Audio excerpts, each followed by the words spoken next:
पहुंचे हैं मुख्यमंत्री योगी आदित्यनाथ और जेपी नड्डा, जहां पर पूजा अर्चना करते हुए नजर आ रहे हैं। सीधी तस्वीरें आप देख रहे हैं न्यूज स्टेट पर। सबसे पहले जहां पर जलाभिषेक कर रहे हैं आशीष, जलाभिषेक करते हैं इस वक्त नजर आ रहे हैं मुख्यमंत्री और जेपी नड्डा दोनों। और काशी विश्वनाथ परिसर की तस्वीरें हैं।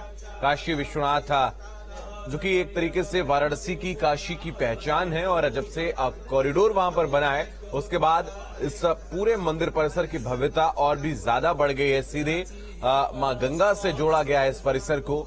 और तस्वीरें इस वक्त देख रहे हैं उत्तर प्रदेश का प्रतिनिधित्व करने वाले मुख्यमंत्री योगी आदित्यनाथ और बीजेपी का प्रतिनिधित्व करने वाले जेपी नड्डा। तस्वीरें आप देख रहे हैं सबसे पहले न्यूज स्टेट पर, ये एक्सक्लूसिव तस्वीरें जहां मुख्यमंत्री और जेपी नड्डा नजर आ रहे हैं और दर्शन पूजन की ये तस्वीरें हैं। तो काल भैरव के बाद बाबा विश्वनाथ के दर्शन करने के लिए पहुंचे हैं जेपी नड्डा। तो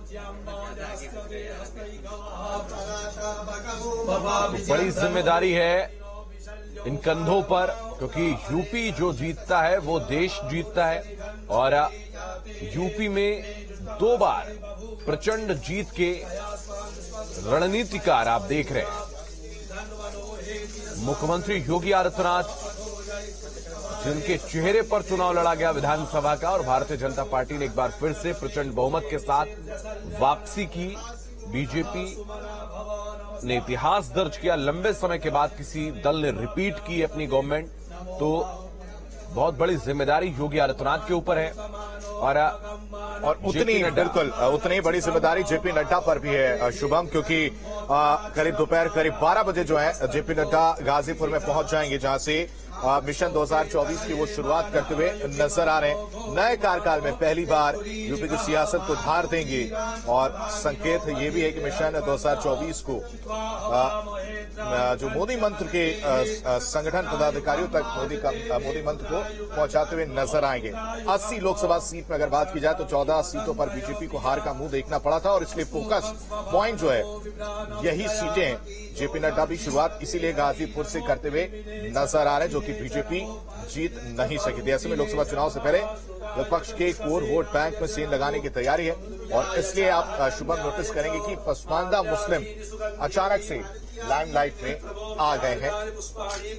उसका फायदा भी मिला है आशीष। अगर हम देखें अभी जो विधानसभा के उपचुनाव हुए हैं उसमें फायदा मिला है, खासतौर पर रामपुर सीट की अगर हम बात करें तो पसमानदा सम्मेलन हुआ वहां पर, और उसका फायदा भी मिला। और ये एक हम कह सकते हैं अलग वोट बैंक है जो कि ऐड हो रहा है भारतीय जनता पार्टी के साथ में। चूंकि मुस्लिमों की अगर हम बात करें तो पारंपरिक मतदाता माने गए हैं समाजवादी पार्टी के, और एंटी बीजेपी वोट करते नजर आए हैं पिछले चुनाव की अगर हम बात करें। लेकिन अब परिदृश्य बदल रहा है, राजनीति बदल रही है, और भारतीय जनता पार्टी जो कि बात करती है सबका साथ और सबका विकास और सबका विश्वास की, तो वो विश्वास जताने की कोशिश की जा रही है पसमानदा मुस्लिमों के साथ में। और ये एक अलग वोट बैंक होगा जो कि फायदा पहुंचा सकता है भारतीय जनता पार्टी को, और कितना इसमें कारगर सिद्ध होगी भारतीय जनता पार्टी ये तो भविष्य की गर्भ में है। लेकिन लगातार तैयारियों में जुटी है भारतीय जनता पार्टी, और अपने जैसा कि आशीष एक बात और भारतीय जनता पार्टी के बारे में कही जाती है कि 365 दिन ये चुनावी मोड में रहते हैं, और अब आधिकारिक रूप से चुनावी अभियान की शुरुआत हो रही है आशीष। बिल्कुल, तो बीजेपी एक तरह से देखा जाए सोशल इंजीनियरिंग में गैर ज्ञातव ओबीसी और गैर जाटव दलित शामिल रहे हैं, और अब पसमानदा मुस्लिमों को पार्टी अपने साथ जोड़ रही है। पार्टी उनकी सियासी नुमाइंदगी भी बढ़ा रही है। योगी कैबिनेट में ही अगर बात की जाए तो मुस्लिम चेहरा दानिश अंसारी पसमानदा समुदाय से आते हैं। तो यहां पर इसलिए सवाल उठता है कि क्या 2024 लोकसभा चुनाव से पहले बीजेपी जो है पसमानदा आरक्षण पर कोई फैसला लेगी? क्या उसको लेकर बीजेपी कोई मंथन करती हुई नजर आ रही, क्योंकि इस समुदाय के लोग आरक्षण की मांग जो है लंबे समय से उठा रहे हैं।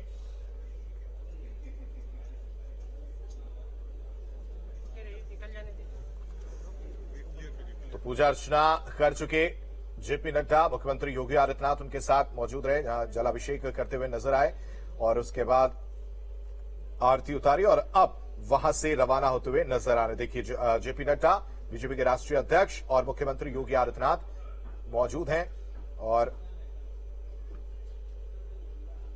सुशांत मुखर्जी हमारे सहयोगी वाराणसी से हमारे साथ इस वक्त जुड़ रहे हैं।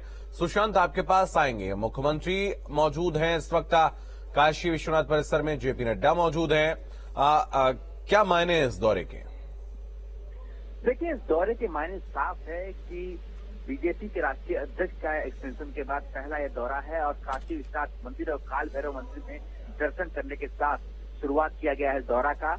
गाजीपुर में आज प्रवासी लोकसभा योजना के तहत यहाँ पर एक विशाल जनसभा भी होनी है। खासतौर पर पूर्वांचल की उस 14 सीट जिसमें बीजेपी लूज उन सीटों को लेकर मंथन होना है। साथ ही गाजीपुर में जो सैनिक हैं, सैनिकों का सम्मान होना है। पर उससे पहले बाबा काल भैरव का दर्शन किया है बीजेपी के राष्ट्रीय अध्यक्ष ने। साथ ही मुख्यमंत्री योगी आदित्यनाथ मौजूद रहे हैं और बाबा काल भैरव के दर्शन के बाद वहां पर चाय भी पी है। चाय सुबह बनारस के साथ चाय की चुस्की का भी लुत्फ उठाया है जेपी नड्डा ने। और उसके बाद अब काशी विश्वनाथ मंदिर पहुंचे हैं, जहां पर पूरे विधि विधान से वहां पर पूजन अर्चन किया जा रहा है। यानी कि लोकसभा चुनाव की तैयारियों का आगाज पूर्वांचल से हो रहा है। पर उससे पहले बाबा विश्वनाथ के दर्शन और काल भैरव का दर्शन पूजन का जो सिलसिला है उसकी शुरुआत हो गई है। सुशांत, गाजीपुर दौरे की बात करना जरूरी है। गाजीपुर का ही चुनाव सबसे पहले क्यों किया गया बीजेपी की तरफ से? क्या इसके मायने निकाले जाए? साथ ही साथ क्या संदेश बीजेपी जो है देना चाहती है मिशन पूर्वांचल को लेकर? देखिए, गाजीपुर के आसपास के जो सीट थे उसमें बीजेपी को बढ़त नहीं मिल पाई थी और गाजीपुर जो है वो सैनिकों की धरती है, शहीदों की धरती है। तो एक तरीके से यहाँ पर सैनिकों का सम्मान, साथ ही यहाँ पर आश्रम में जाएंगे जहाँ पर स्वामी विवेकानंद आश्रम थे, वहां पर दर्शन पूजन के लिए पहुंचेंगे और उसके बाद विशाल जनसभा करना। एक तरीके से ये एक इंडिकेशन है कि लोकसभा चुनाव की जो तैयारियों का शंखनाद है वो पूर्वांचल से किया जा रहा है। खासतौर पर गाजीपुर का चुनाव इसलिए किया गया कि गाजीपुर से उन 14 लोकसभा सीटों पर मंथन किया जाएगा जहां पर बीजेपी ने अच्छा प्रदर्शन नहीं किया था। तो आप समझ सकते हैं कि 2024 की तैयारियों का शंखनाद अभी किस तरीके से एक रोड मैप बनाते हुए भारतीय जनता पार्टी कर रही है, ताकि जब चुनाव सामने हो तैयारी पूरी हो चुकी हो और इस बार सीटों की बढ़त उससे भी ज्यादा हो जाए, जैसा कि हम 2019 में देखते आए थे। तो ये सारे रोड मैप जो है बीजेपी के द्वारा तैयार किया गया है और सबसे पहले गाजीपुर पहुंचने से पहले काशी विश्वनाथ मंदिर और बाबा काल भैरव के दर्शन पूजन के साथ लोकसभा चुनाव की तैयारियों का शंखनाद किया जा रहा है।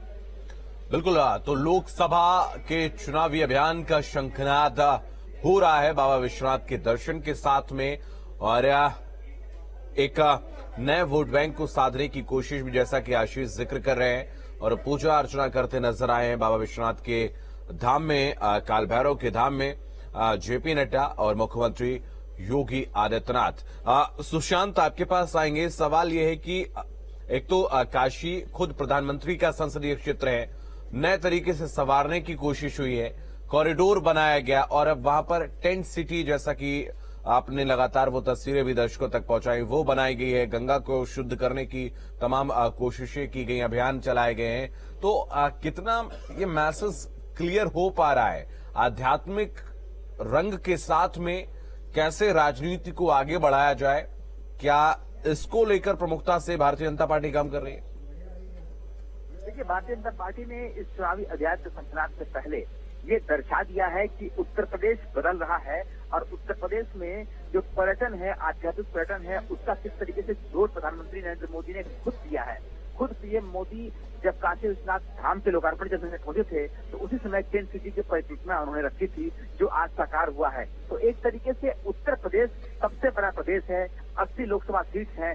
जाहिर सी बात है कि अगर दिल्ली का रास्ता कहीं से गुजरता है तो उत्तर प्रदेश से होकर गुजरता है और इसलिए अगर सबसे पहले किसी प्रदेश को साधने की जरूरत है तो उसका नाम उत्तर प्रदेश है। और इसीलिए उत्तर प्रदेश से बाबा विश्वनाथ का आशीर्वाद लेने के साथ ही लोकसभा चुनाव की तैयारियों का आगाज हो रहा है।